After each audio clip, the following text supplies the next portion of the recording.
రాజన్న సిరిసిల్ల జిల్లా మండేపల్లిలో incharge RDO Radhabai సందర్శించారు. BRS హయాంలో కేటాయించిన డబుల్ బెడ్రూమ్ ఇళ్లలో తనిఖీలు చేశారు.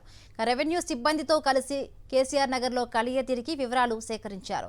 ఆయా బ్లాకుల్లో నివాసం ఉంటున్న వారి ఇంటి పట్టాలను తనిఖీ చేస్తూ తాళాలు వేసి ఉన్న ఇంట్ల లిస్టులను రెడీ చేశారు రెవెన్యూ సిబ్బంది.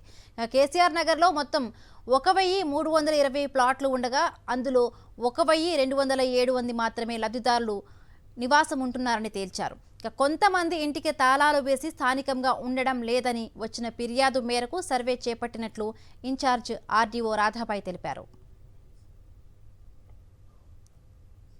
రాజన్న సిరిసిల్ల జిల్లా మండేపల్లిలో ఇన్ఛార్జ్ ఆర్డీఓ రాధాబాయి సందర్శించారు. బీఆర్ఎస్ హయాంలో కేటాయించిన డబుల్ బెడ్రూమ్ ఇళ్లలో తనిఖీలు చేశారు. రెవెన్యూ సిబ్బందితో కలిసి కేసీఆర్ నగర్లో కలియ తిరిగి వివరాలు సేకరించారు. ఆయా బ్లాకుల్లో నివాసం ఉంటున్న వారి ఇంటి పట్టాలను తనిఖీ చేస్తూ తాళాలు వేసి ఉన్న ఇంట్ల లిస్టులను రెడీ చేశారు రెవెన్యూ సిబ్బంది. కేసీఆర్ నగర్లో మొత్తం 1320 ప్లాట్లు ఉండగా అందులో 1207 మాత్రమే లబ్ధిదారులు నివాసం ఉంటున్నారని తేల్చారు. కొంతమంది ఇంటికి తాళాలు వేసి స్థానికంగా ఉండడం లేదని వచ్చిన ఫిర్యాదు మేరకు సర్వే చేపట్టినట్లు ఇన్ఛార్జ్ ఆర్డీఓ రాధాబాయి తెలిపారు.